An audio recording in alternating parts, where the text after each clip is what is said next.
Hi, welcome to Bald History, and in this series, Pop Years, we're going to look at a particular year in history, look at some of the key events in the world, what's going on in the world of entertainment and popular music, and find the big song of the year that tells us something about what's going on in the world and in the development of music itself. And in this episode, we're going to be looking at 1966. So in 1966, the Vietnam War is ramping up.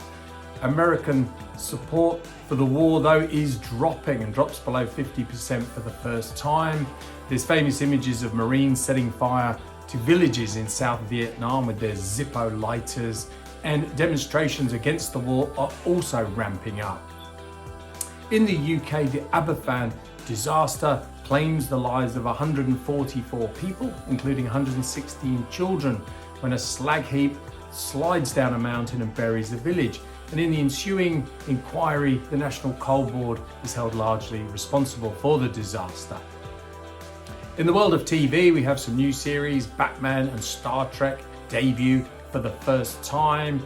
And also in the world of fashion, the miniskirt, it reigns supreme. In the world of popular music, the Beatles are doing very well and all the usual suspects, but the big song I'm picking for the year will be a folk song, basically, from Simon and Garfunkel, The Sound of Silence. And this is perhaps the high point and the end point for that kind of period of folk culture for me. So Simon and Garfunkel actually recorded this song back in 1964 on an album they released then. The album didn't do well, and they actually split up and went their separate ways, went off to college and got on with their lives. The song, The Sound of Silence, they tried it out as a sort of acoustic version in some of the clubs in Greenwich Village, and it was it didn't go down well at all. It was a bit of a running joke for people, to the point where people had actually merely had to just say the opening line, "Hello darkness, my old friend," and it would get a laugh. You know, it was a bit of a jokey sort of song. But a couple of years later, an African-American jazz musician and producer heard the song. It had been doing the rounds almost like as a cult hit on the kind of student radio, that sort of circuit, and it's still been bubbling away in the background.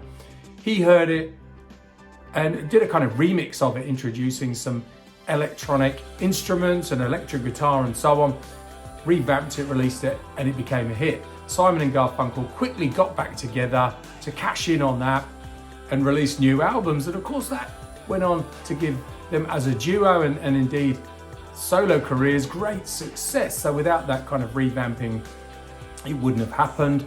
The song itself has a kind of interesting backstory in the fact that Garfunkel, he had a best friend at university who went blind suddenly and at a very young age, and actually left university and went back home. Well, Garfunkel went and tracked him down, persuaded him to come back and said, I'll be with you, I'll support you through it. And the friend jokingly called him Darkness as a nickname and would say, "Hello darkness, my old friend." That's how it got into the song.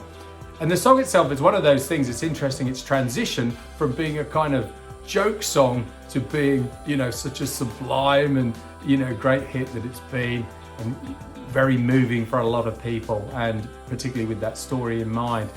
And it's always that fine line between ridiculous and sublime that is often a line that's trod in pop, and it requires artists and writers to have that kind of courage to push forward and reach for it, knowing that it could end up being a joke, but equally it could move everybody and really inspire people. So well done them for having the courage to do it and to keep going, and I'm glad it was a hit the second time around.